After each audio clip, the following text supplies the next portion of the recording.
ലോക്സഭാ തിരഞ്ഞെടുപ്പിലെ കനത്ത തിരിച്ചടിക്ക് പിന്നാലെ രാജ്യസഭാ സീറ്റിനെ ചൊല്ലി ഇടതുമുന്നണിയിൽ ഉടലെടുത്ത തർക്കം പരിഹരിക്കാൻ തിരക്കിട്ട നീക്കവുമായി CPM നടക്കുകയാണ്. ഇതിനായി ഉഭയകക്ഷി ചർച്ച ഇന്നു മുതൽ ആരംഭിക്കും. തിരുവനന്തപുരത്ത് നിന്നും അഖിൽ പാലോട്ടുമടം ചേരുന്നുണ്ട്. അഖിൽ, എല്ലാ മണ്ഡലങ്ങളിലെയും തോൽവി ഒരു തരി മാത്രമാണ് കനൽ ബാക്കി വെച്ചത്. ആ ക്ഷീണം മാറുന്നതിന് മുൻപ് CPM-ന് വലിയൊരു തലവേദനയായിട്ട് ഈ രാജ്യസഭാ സീറ്റ് എന്ന ആവശ്യം, ഘടകകക്ഷികളുടെ ആവശ്യം മാറുകയല്ലേ ചെയ്യുന്നത്?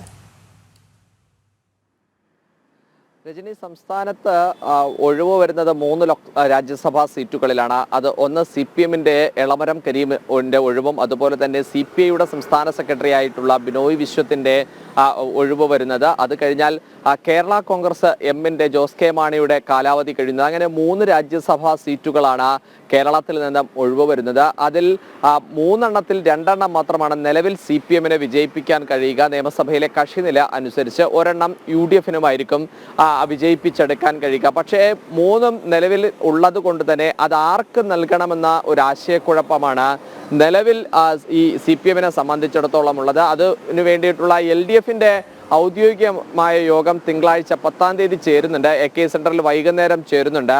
അതിനു മുന്നോടിയായി തന്നെ ഒരു സമവാക്യം എന്ന നിലക്കാണ് ഇന്നു മുതൽ ഉഭയകക്ഷി ചർച്ച ആരംഭിക്കാൻ വേണ്ടി തീരുമാനമെടുത്തിരിക്കുന്നത്. CPM-ന്റെ CPI-യുടെയും നേതൃത്വത്തിൽ സംസ്ഥാന സെക്രട്ടറിമാർ ഇന്ന് രാവിലെ 9:30 AKG സെന്ററിൽ ഉഭയകക്ഷി ചർച്ച നടത്തും എന്നതാണ് നമുക്ക് അറിയാൻ സാധിക്കുന്നത്. നാളെ കേരള കോൺഗ്രസ് M-മായും ഉഭയകക്ഷി ചർച്ച ഉണ്ടാകും എന്നതും നമുക്ക് അറിയാൻ സാധിക്കുന്നുണ്ട്. പക്ഷേ ഉഭയകക്ഷി ചർച്ചയിൽ ഏതൊക്കെ തരത്തിലായിരിക്കും ഒരു സമവാക്യം ഉണ്ടാവുക എന്നുള്ളതാണ് നമുക്ക് കണ്ടറിയേണ്ടത്. ഇതിലൊരു പ്രധാനപ്പെട്ട ഒരു കാര്യം, CPI-യെ സംബന്ധിച്ചിടത്തോളം CPI-ക്ക് ലോക്സഭയിൽ വലിയ പ്രാതിനിധ്യമില്ല. തമിഴ്നാട്ടിൽ നിന്നുള്ള 2 അംഗങ്ങളെ ഒഴിച്ചാൽ മറ്റ് സംസ്ഥാനങ്ങളിൽ നിന്നൊന്നും തന്നെ അംഗങ്ങളില്ല. നിലവിൽ രാജ്യസഭയിലുള്ളത് കേരളത്തിൽ നിന്നുള്ള P സന്തോഷ് മാത്രമാണ് രാജ്യസഭയിലുള്ളത്. അപ്പോൾ ഏതെങ്കിലും തരത്തിൽ വിട്ടുവീഴ്ചയ്ക്ക് തയ്യാറാകേണ്ടി വന്നാൽ അത് പാർട്ടിയുടെ നിലനിൽപ്പിനെ തന്നെ ബാധിക്കുമെന്നതാണ് CPI മുന്നോട്ട് വെക്കുന്ന ഒരു കാര്യം. പക്ഷേ കേരള കോൺഗ്രസിനെ സംബന്ധിച്ചിടത്തോളം കേരള കോൺഗ്രസിന് നിലവിൽ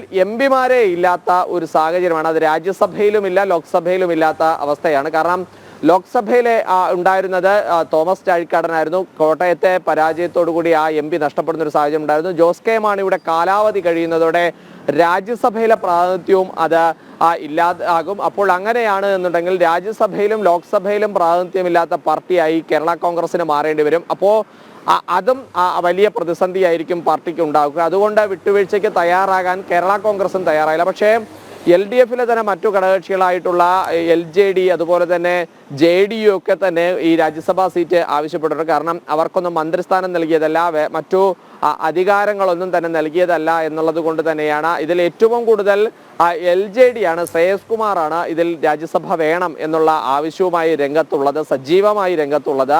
എന്തായാലും CPM-നെ സംബന്ധിച്ചിടത്തോളം ഇതൊരു കീറാമുട്ടിയായി നിൽക്കുകയാണ്. കയ്യിലുള്ള രാജ്യസഭ ആർക്ക് വേണമെങ്കിലും വിട്ടു നൽകാൻ തയ്യാറാണ്. പക്ഷെ അത് ആർക്ക് കൊടുക്കും എന്നതാണ് ഒരു പ്രധാനപ്പെട്ട കാര്യം. കാരണം CPI-യുടെ സീറ്റ് വേണമെന്ന ആവശ്യത്തിൽ തന്നെ നിൽക്കുന്നുണ്ട്. കേരള കോൺഗ്രസ് അത് തന്നെ ആവശ്യപ്പെട്ട് നിൽക്കുന്നുണ്ട്. പക്ഷേ 2 എണ്ണം മാത്രമേ വിജയിപ്പിക്കാൻ സാധിക്കുകയുള്ളൂ. വിജയസാധ്യതയില്ലാത്തൊരു സീറ്റ് മൂന്നാമത് ആർക്കെങ്കിലും നൽകിയാൽ അത് പരാജയപ്പെടും എന്നറിഞ്ഞുകൊണ്ട് തന്നെ നൽകുന്ന ഒരു കാര്യത്തിലേക്ക് പോകും. പക്ഷേ അങ്ങനെ ഇപ്പോൾ LJD-ക്കാണ് നൽകുന്നതെങ്കിൽ LJD-ക്ക് ഏകദേശം ഒരു MLA മാത്രമാണുള്ളത്. KP മോഹനൻ മാത്രമാണ് നിയമസഭയിൽ സാമാജികനമായിട്ടുള്ളത്. അപ്പോൾ ആ വോട്ടിന്റെ കാര്യത്തിലും ചില പ്രശ്നങ്ങൾ ഉണ്ടാകാനുള്ള സാധ്യതയുണ്ട്. അതുകൊണ്ടാണ് CPM ഉഭയകക്ഷി ചർച്ച നടത്താൻ തീരുമാനിച്ചത്. ആദ്യം പാർട്ടി സെക്രട്ടറി നടത്തും ഉഭയകക്ഷി ചർച്ച. അതിനുശേഷം LDF യോഗത്തിൽ മുഖ്യമന്ത്രി കൂടുതൽ കാര്യങ്ങൾ വിശദീകരിക്കും എന്നതാണ് നമുക്ക് മനസ്സിലാക്കാൻ സാധിക്കുന്നത്. ഇതുമായി ബന്ധപ്പെട്ട കാര്യങ്ങൾ തീരുമാനിക്കാൻ കഴിഞ്ഞ ദിവസം CPM-ന്റെ സംസ്ഥാന സെക്രട്ടറി യോഗത്തിൽ മുഖ്യമന്ത്രിയും അതുപോലെ തന്നെ പാർട്ടിയുടെ സംസ്ഥാന സെക്രട്ടറിയുമാണ് ചുമതലപ്പെടുത്തിയിട്ടുള്ളത്. രജനി, ശരി. എന്തായാലും ലോക്സഭാ തെരഞ്ഞെടുപ്പിലെ കനത്ത തിരിച്ചടിക്ക് പിന്നാലെ രാജ്യസഭാ സീറ്റിനെ ചൊല്ലി ഇടതുമുന്നണിയിൽ തർക്കങ്ങൾ ഉടലെടുക്കുക തന്നെയാണ്. പരിഹരിക്കാൻ വേണ്ടി ഇന്നു മുതൽ തന്നെ ചർച്ചയും നടക്കുന്നുണ്ട്. എന്തായാലും ഈ ചർച്ചയിൽ ഒരു തീരുമാനം ഉണ്ടാകുമെന്ന് നമുക്ക് പ്രതീക്ഷിക്കാം. വരും മണിക്കൂറിൽ അത് ഉണ്ടാകാനുള്ള സാധ്യതകളും കാണുന്നുണ്ട്. അഖിൽ പാലോട്ടുമടമാണ് വിശദാംശങ്ങൾ പങ്കുവച്ചത്.